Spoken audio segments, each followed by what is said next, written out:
Last year, I was repeatedly asked to teach some African philosophy and could only reply that I didn't know of any such thing. Now that I do know of such a thing, I can hardly tell the students that, yeah, there is African philosophy and it's very sophisticated, but we're not going to deal with it because it doesn't fit into the structure of the course or something. That was one reason you could give. There are others. That in itself, I said down on the paragraph, would be sufficient reason in my mind for at least a small ride at Southern next year.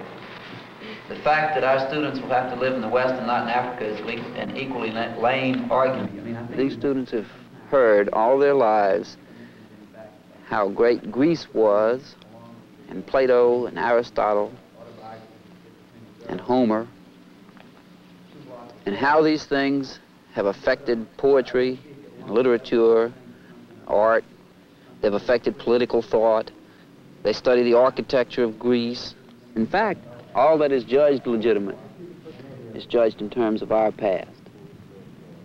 Now, I don't know how easy it is for a people to get along without a heritage, but I know that it would be even more difficult to get along thinking that you had no legitimate heritage, that you had no legitimate past, that judged by the standard of the society in which you live, your past is, at best, quaint. They've got to stand on legitimate thought,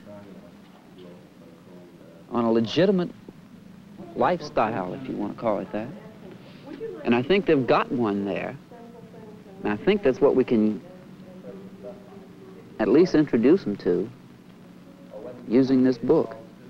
He's saying that it's spread throughout most of Africa. The terms may be different, but that it's in the broad outline of the thing, African south of Sahara. This is pretty widespread. Now, there's another thing about it that Jan Heitz Jan emphasizes, and that is that this philosophy wasn't gotten out of Africa by going and looking at their fairy tales and folk tales about alligators and elephants and stuff, and then someone extracting this out. They have it abstracted out already. In other words, it's a real philosophy. It's a legitimate philosophy. It's not something that's found only somehow submerged down in the myths. It's something which the intellectuals, if you want, among the tribes can express in the way that it's expressed here. For the Bantu, the world doesn't consist of substantial entities, stones and chairs and trees aren't substances. Rather, they're forces. Everything is seen as a force. They have four kinds of forces, four categories of forces. Muntu, which is man, the plural of which is Bantu. Kintu, which is thing. Hantu, which is place and time. And Kuntu, which is modality. That would include such things as laughter and beauty, which are seen as forces. For the Bantu, and for Africans in general, apparently, these things, these Kintu, are frozen forces. They have no movement in themselves. They must be acted on. They must be brought to life by the word, nomo. And man has control over nomo. This is the force of the incantation. It's the force of naming. It's the force of the language. It's creative. It creates the world for the Bantu.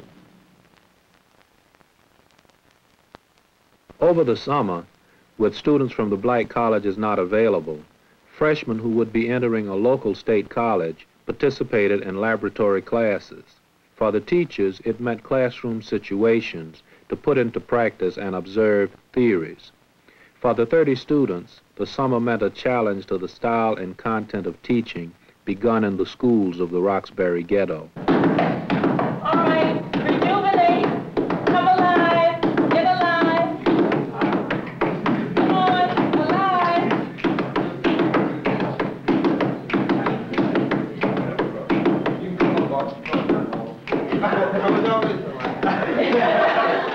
All right, let's look at him. You say you're alive. How do you feel? Even though you're lying down there looking up, what makes you feel alive? Because death is life and life is death. You mean you're still dead, but you see that as being a kind of life? Right. Is that the same pose you had when you were dead? Well, I have my hand over here. What's, I hit my watch, so I just moved it over. what's the difference? Why did you move your hand? My watch was going to smash the crystal. All right. All right, let's do one more. Okay? Praying, begging, taking. There are three. From one to the other. Praying, then begging, then taking. Likes? The first one is praying. Do what you feel is the essence of praying.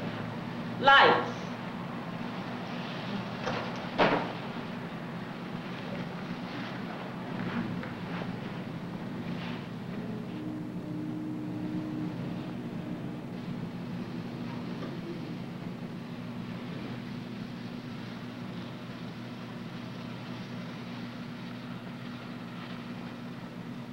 All right. Move into begging. Very slowly, begging.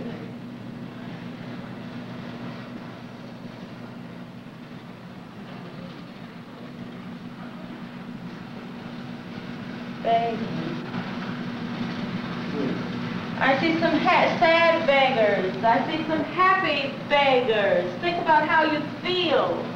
I see some beggars looking up to the sky. I see some beggars looking at other men. Beautiful. It's a beautiful picture. I see some beggars behind each other. Beautiful. I see a beggar just sitting, staring into space. Slowly transform that into taking. Taking. Taking. Taking.